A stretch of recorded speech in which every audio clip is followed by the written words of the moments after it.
Time to talk about some sleepers in the 2024 NFL draft class. Texas wide receiver AD Adonai Mitchell is one of the bigger sleepers in the receiver group. We're going to talk about him and more coming up next. You are Locked On NFL Draft, your daily podcast covering the NFL Draft. Part of the Locked On Podcast Network, your team every day.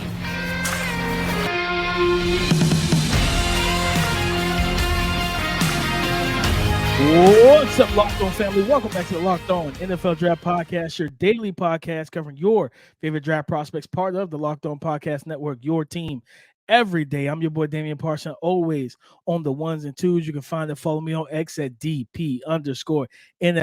I'm a national scout and the senior draft analyst. And guys, thank you for making Locked On NFL Draft your first listen today and every day. Shout out for being our everydayers. And I got to kick this introduction over to my guy, Mr. LSU himself, Keith Sanchez. You can find and follow him on X at TheTalentCode. Keep talking to him, baby.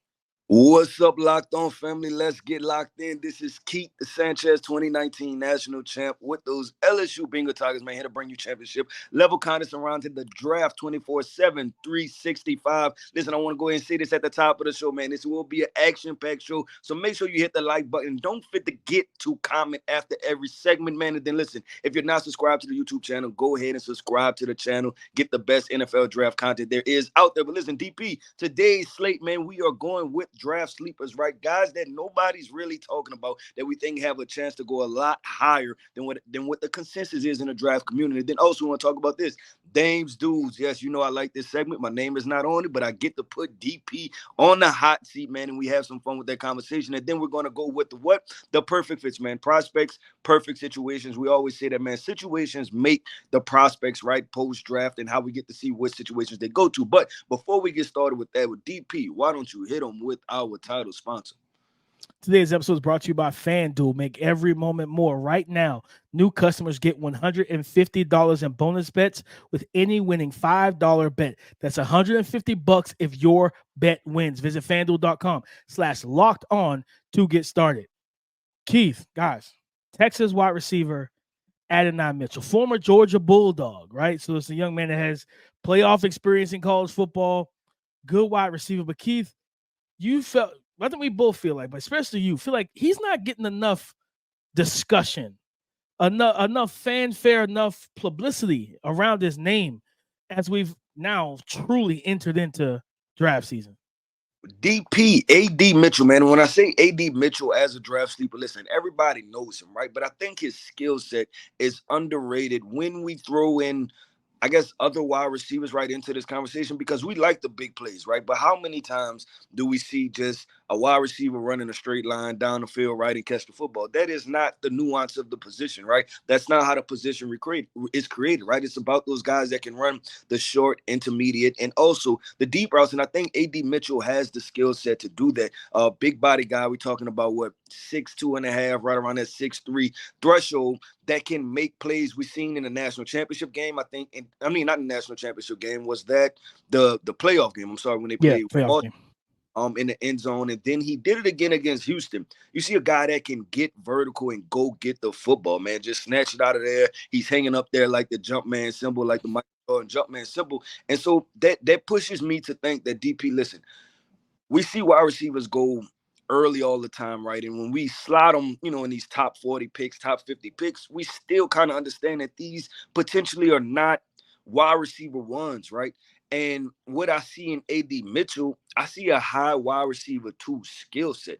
That's what I see. So I even think about it, we kind of pick on this guy a little bit, but Jonathan Mingo, right? Going that high in the second round, I think AD Mitchell as a route runner, as a nuanced player, as an IQ player, I think he's light years above what Jonathan Mingo is, what was or is even right now as a player. So I think we're not having a conversation, but when you watch the film and if there's no character situations, I think we could easily be talking about a top 50 pick and nobody's talking about him. And I want to just throw this in, him versus the Brian Thomas. I think that we're going to have to pull back layers, even him versus the Troy Franklin conversation, right? Pull back the layers to see, okay, where does this guy fall, DP, amongst the more complete wide receivers versus the guys that we like for the big splashy plays, the vertical threats. No, 100%. And I like that because when you say that Texas wide receiver, everybody goes to Xavier Worthy, right? They don't talk about Adonai Mitchell as much. And Yeah. everybody views him as kind of that day two, whether it's second, third round. But I like invoking the name of Brian Thomas Jr. and Troy Franklin. Those guys are going to have the explosive testing, the speed testing. They're they're going to be much faster than him in a straight line. But this isn't track. This isn't a 100-meter dash. DP, the other side of it too is what if he runs a 4.45, right? Then the conversation it goes crazy. Right now is we have this guy who's 6'2" and a half and runs a 4.45. Now I'm not telling you that that's what I see on film, but we don't know, right? We know how detailed it can get with the minute details of when you pick your head up at 8 yards and what your stride length, and if if you stumble a little bit. We know there's so much going into it. But DP, I want to toss this thing back to you, man. Who's one of your draft sleepers right now? Man, a guy that he reminds me of one of my guys from last year. Last year, Byron Young out of Tennessee was one of Dame's dudes. He was one of my guys last year. And one of my, he was 24 years old, just a blur off the edge, right? Explosive, strong. And I see the same thing with Clemson edge rusher Xavier Thomas. 15 tackles on the season, 4 sacks, 32 pressures. And this is a guy that, when you look at his game, Keith, he went down to the Shrine Bowl and he had some dominant reps down at the Shrine. And not only that, but you watch his tape and you see a guy that when, he's battled injuries and stuff like that for a little bit, especially I think it was a year or two ago.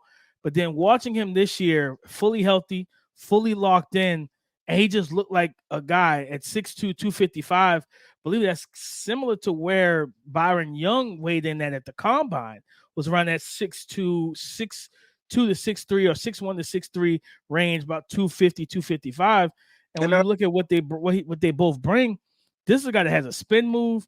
He's got inside outside counters, the Euro steps, the dip and rip. Like I think he had a strip sack. I believe it might have been against Jordan Travis against when they played Florida State, because he had a forced fumble in the season, but he was consistently in the backfield. Clemson just had so many different defensive linemen to where it's like, man, if you push the pocket or move the quarterback, somebody else is going to get the quarterback, where you can't always close the deal. They had TJ Parker, who was a freshman.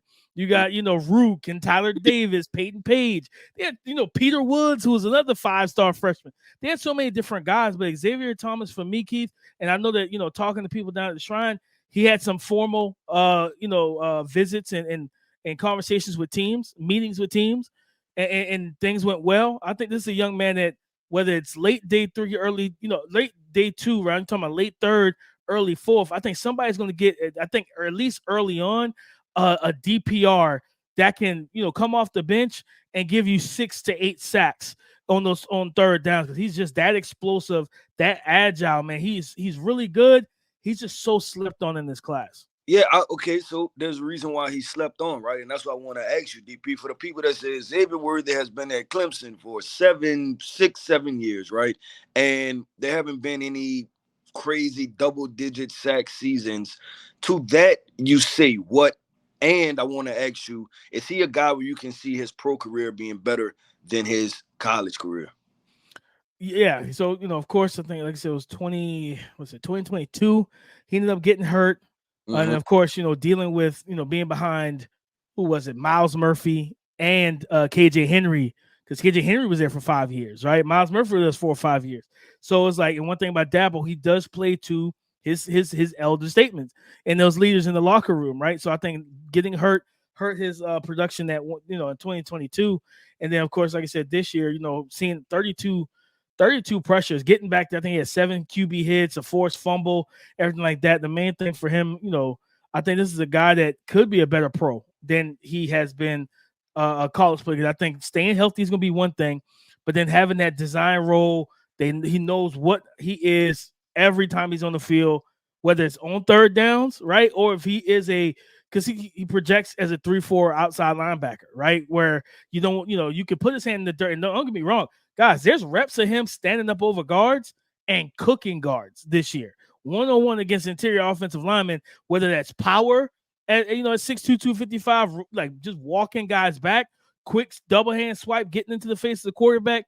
And sometimes even with like he's got to consistently close the deal, right? He gets in the backfield all the time. It's closing the deal. Now sometimes the quarterback just was like, listen, man, I'm getting this ball in my hand. You might get this hit on me, but you're not about to get the sack, right? So it's like just a step, or it's a game of inches, right? Just a step too late where the quarterback sees him, they get the ball out, stuff like that. But he's constantly in the backfield, whether that's rushing ahead of guards, rushing wide nine, rushing short angles. He's just a versatile rusher. And this is a guy you absolutely want on your team, especially late games. This is a guy that I think you bring him off fresh legs.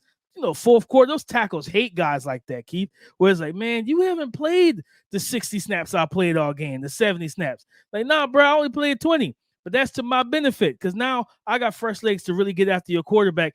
And he's a guy that can do some spy things off the edge as well. When you think about those athletic quarterbacks. Yep. With DP, let's keep it going, man. Let's be versatile, and we're going to switch it up, man. We're going to switch it up to our Dames Dude segment. Yes, well, I put him on a hot seat, ask him if he liked these prospects, and then we got to answer the question, yes or no. So coming up next, man, we have our Dames Dude segment. And somehow they pulled it off. I'm a little bummed I didn't win, but got to hand it to them. It was one heck of a delivery. DoorDash is the all-in-one app for your everyday needs, from restaurants and groceries to flowers and gifts. So next time you're running low on dinner ideas, pet supplies, or simply just time, you can get so much more than you realize delivered. Okay, whatever watch party favorite or anything party favorite you've got coming up, you can get it delivered with DoorDash. You didn't have a chance to hit the grocery store last weekend after all the big game commotion, or maybe your bar cart has been mysteriously cleared out. Stock back up for the week ahead with delivery from DoorDash. Okay, guys, I'm telling you, it's very simple. Whatever watch party or anything party that you've got coming up, you can get it delivered with DoorDash. All right, it's time for me to get back in the hot seat, guys. It's Dames Dudes time. Keith, you got the prospects. Let's get it started. Well, DP, we're going to kick this thing off, man. And I feel like this is a layup. Well, I know this is a layup because I read your mock draft already, right? From yesterday. If you haven't read the mock draft, go check the mock draft out. And this is pretty much a layup. JJ McCarthy, is he a Dames Dude? Of course. JJ McCarthy is a Dames Dude. I don't care what people say, man. I don't care about the public perception. I like the potential is through the roof, the arm talent, the mobility, the athleticism, right? Some people say, man, he might hit 4.4s at the combine. We'll see. That's rich. We'll see. But he's got good enough athleticism. I definitely think the sky's the limit for him, and just getting him in the right situation will really allow him to showcase that. Regardless of everything, I just felt like Michigan, their system was to run the ball. It was never to throw the ball 35, 40 times a game. It was never to be air raid, 11 personnel, 10 personnel, empty sets, 24 sets. That was not the way that team was constructed. They didn't have the receivers for that, first off. So I absolutely think that it's not a indicator that JJ McCarthy wasn't good. It's more so we're going to play to the strengths of how this team is built. And JJ McCarthy is a Dames Dude because I think the potential is there. And I like what I saw from him on tape, man. I'm trusting my eyes. I'm trusting the eval on that one. Yep, I'm right there. I'm a JJ McCarthy guy also. Like I said, you got to watch the film and lead a public perception alone. And don't be surprised, everybody who's listening, if the public perception changes. I feel like there's going to be a switch, and we're going to gain a lot of JJ McCarthy momentum heading into the combine and then also post-combine. But DP, another guy, man, a guy we never talked about, cornerback from Iowa State, TJ Tampa. Is he a Dames Dude or not? Keith, I watched TJ Tampa. He's a Dames Dude for me, man. 6'2", 200 pounds. Talking to some trainers that expect him to hit in the 4.4, 4.3 area at the combine. We'll see, but you do see some of that speed on tape. I think he's a coverage versatile guy. He's a guy that you could play some man-to-man depending on the receiver and the archetype of the receiver. But I think cover 4, cover 3, even cover 2, I think the ball skills, the instincts are good for him, especially in zone, be able to bait quarterbacks into his area and break on the ball and make some plays. And I think also he's a guy that honestly, later on in his career, he might be able to switch over to safety because he does drive and hit well and be able to lay that shoulder pad in the guys, separate ball from body. He has a physical nature to his game.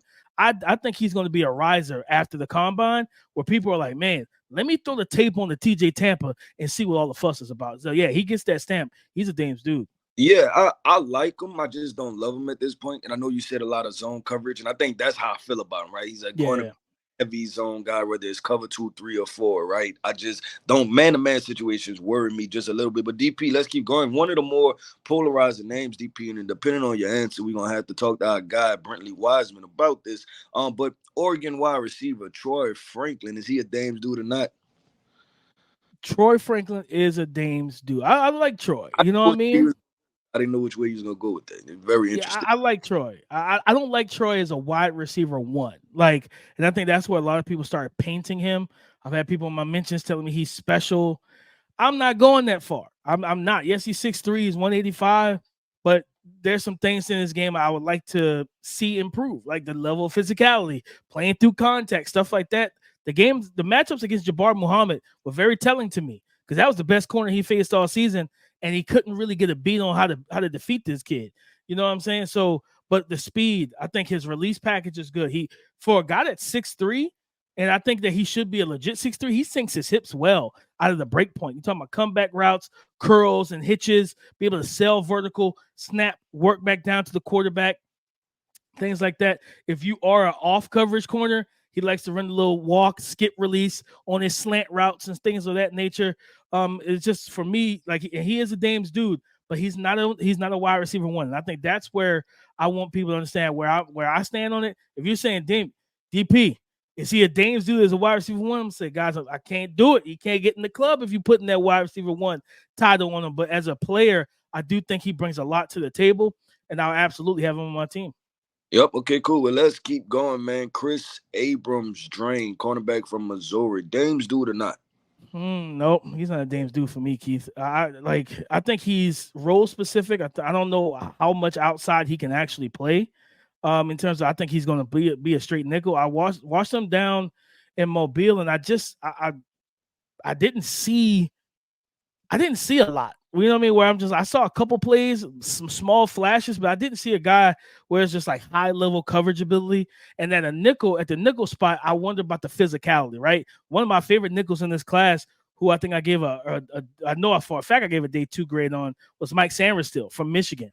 This is a guy that could blitz, can tackle, you know what I mean? Whether it's running backs in the flats, running backs in the run game, doesn't really matter, right? Like, he can cover, he can blitz, he could tackle, he could do a lot of different things for you. I don't get that vibe from a Chris Abrams-Drain, and I actually like his teammate a lot better than him in his Rakestraw Jr., who I think, is going to test well at the combine. But to me, he looks more fluid, just a lot smoother in coverage, and I think he just gives me more coverage ability to be able to lock guys down or stay in phase and in the hip pocket. So Chris Abrams-Drain, solid player, but he's not a Dames dude.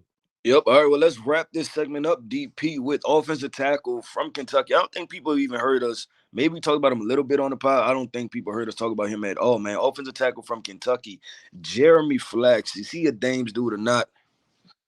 Nope, not at tackle. He's not. Heard, baby, that one heard what we mean, man. We got to talk about this one. Not at tackle. I think he's a guard to me, Keith. And I think you put him in that guard. I think the foot speed was something I was concerned with. The lateral agility on the edge on the perimeter.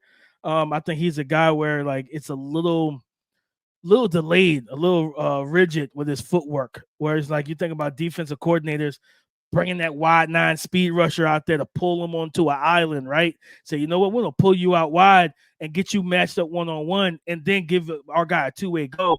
I think he's going to struggle with that in the league, but I think with his run blocking and his physicality, I think you slide him in at guard and you got a guy that's going to be able to move bodies, create run lanes. I think he can work, especially in, like, the power gap scheme. And I'm going to tell you a team that I think that would be a good fit for him at guard. I think the Baltimore Ravens. I think the Ravens will be a nice fit for him to transition from tackle to guard because John Simpson has not been good for them all 2023, and they need somebody that can kick in and be that kind of physical playmaker in the run game and move guys.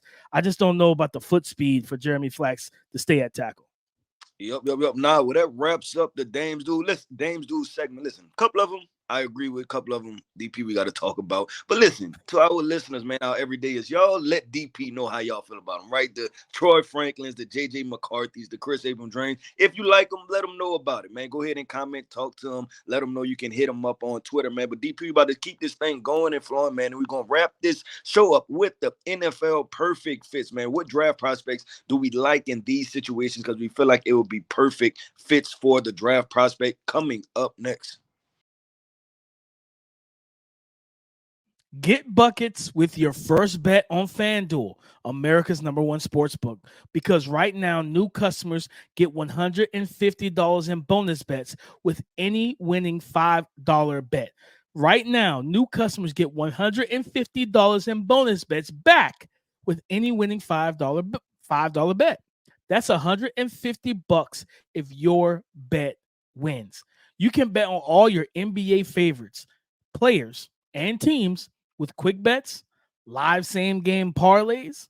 We're talking about exclusive props and so much more. I mean, so much more, guys. What better deal to be able to bet on LeBron James, Kevin Durant, Steph Curry, the Golden State Warriors, or whatever team you root for than with FanDuel?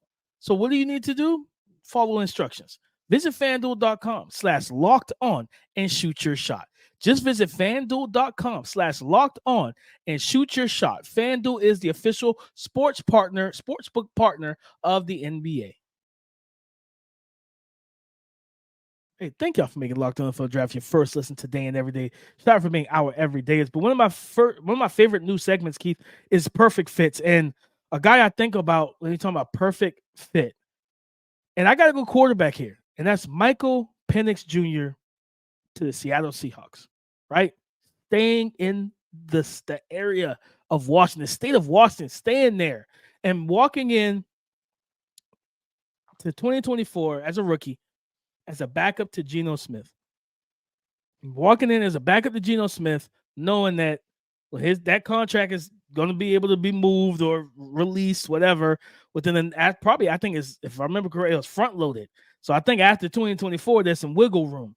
And if Geno Smith doesn't perform well, you have a situation where you walking into the same fans that came to Washington and cheered you on. Those are the same fans that are going to the Seattle Seahawks game.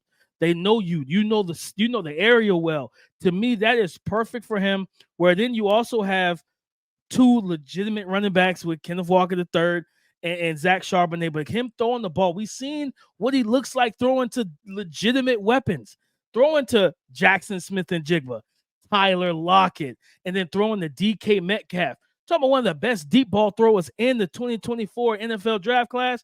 Talking about dropping the dime, dropping those rainbows over the top shoulder of DK Metcalf that can blaze by any corner in the league. Man, I think that would be a perfect fit for Michael Penix Jr. Because I thought about, New York Giants, but I was like, man, that New York media is a different beast. And going from Seattle, Washington, going from that media market to the Big Apple, where it's like, yeah, we love you when you're drafted, but the moment you start making the mistakes, we absolutely hate your guts. Like, I don't even want to put my boy in that situation. Keeping him in Seattle, I think there's a quicker path to see the field because of Geno Smith and the kind of up and down play from him, and then the weapons that they have. And they got a good offensive lineman for the most part, too, where we know that he doesn't operate best when he's pressured. When you got two good tackles like Seattle does, and they got young guys too, and Abram Lucas and forget the left tackle out of Charles Cross. Yes, Charles Cross. When you got those two guys, on the perimeter, keeping you upright, where you can kind of double team on the interior. I think Michael Penix Jr. to the Seattle Seahawks will be outstanding. Yeah, with DP, I'll say this because I know you said the quicker path to on the field, with Seattle and stuff. Listen, if he can't beat out Daniel Jones, then they got big problems anyway, right? Like they have much bigger problems, DP, on their hands. But now I'm with you. I like Seattle as a situation. I'll be interested to see how does their offensive structure play out because what they lost their offensive coordinator, right? Mm-hmm. So be a little bit different. And then obviously Pete Carroll's not in the building anymore, right? So which way do they go, right? Do they go all the way right, with just nothing but 11 personnel and wanting to pass the ball? Or do they get some on the center and do some different things like that? DP, NFL fit, prospect NFL fit, right? Off couple days, had about close to 48 hours to think about the to think about the 49ers, right? Losing, almost gave away my pick. The 49ers losing the Super Bowl. And I thought about it, it's like, okay, where do you put the blame, right? Do you want to put the blame on Brock Purdy? Do you want to say Kyle Shanahan can't get it done? Do you want to put it on the defense, right? Where do you want to put the blame? And I just simply said this. Let's not blame anybody. Let's just add. And the prospect NFL thing that I like is Xavier Worthy to the 49ers. I think they need easy, explosive plays, right? That doesn't come via Christian McCaffrey. And the thing is this, that Xavier Worthy is a guy that you can throw them quick screens to, right? He's the guy that, what if you replace him with some of those Deebo Samuel jet sweep handoffs, right? Now you're getting a different element. It's not a guy that's going to run through your face. He's going to run right past your face, right? And you're like, okay. You know what I'm saying? And then just with Brock Purdy, right? Like, just imagine the matchups, right? And you got people worrying about, like, what is your defensive balance then, right? You're worrying about Christian McCaffrey. You're worrying about George Kittle off of the play action, right? And then you have Deebo on the field, and then now it's Xavier Worthy just one-on-one running past, because I think Xavier Worthy has that type of speed to where if you don't touch him, he's going to run past you. I think he has that type of speed. So I look at the 49ers and I'm like, man, an explosive weapon like that, I think even if he doesn't necessarily get the carries, I think it's a great mesh in a great situation. And I believe that Kyle Shanahan will look at this guy, and I could see it playing out to one of those things where it starts off slow early in the season, and then by week 9, week 10, he's one of the playmakers for this 49ers team. So I like the Xavier Worthy to the 49ers to try to get them over the hump. No, kid, I don't like that. I love it because, like you said, it brings that speed element, and it's a speed element that they're missing. Now, don't get me wrong. Is Brock Purdy, does he have the strongest arm? No, but when you look at how Kyle Shanahan designs, and we saw that, Sunday night. You look out there and you got pre-snap motion into a trips bunch set, and you can't press a soul. Like, you can't get a hand on any of these guys until they release, and then it's like, layered releases, because Sean McVay does the same thing with Cooper Kupp, right? It's delayed layer releases where, all right, number 1 goes, number 2 goes, now Cooper Kupp's free. And it's like, now you're sitting there flat-footed trying to deal with him approaching you, after the snap and everything. I think about putting Xavier Worthy in one of those bunch sets, and where does Brock Purdy really win? The middle of the field, right? So those end breakers. So you think about having Kittle on the line, Deebo, and then motion Xavier Worthy. Deebo runs an end cut. Kittle runs a seam. Now you got freaking Xavier Worthy running a post, and it's like, you're going to have to figure out, pick your poison in that situation, right? And then and I think for them, they need that guy that can take the top off the defense. They don't have that right now. They use Brandon Ayuk for that. And don't get me wrong, I love Brandon Ayuk for it, but Xavier Worthy's speed is different, man. I think that would take this offense to another stratosphere and make Brock Purdy's job a lot easier, especially talking about the catch and run stuff, because Xavier Worthy is a good route runner as well. I love that fit.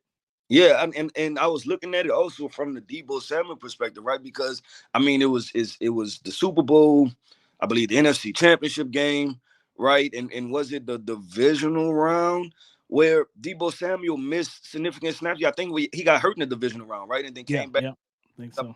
And he was out a little bit, and then the Super Bowl he was missing snaps. And I was talking with some people, and you may find this comparison interesting, DP.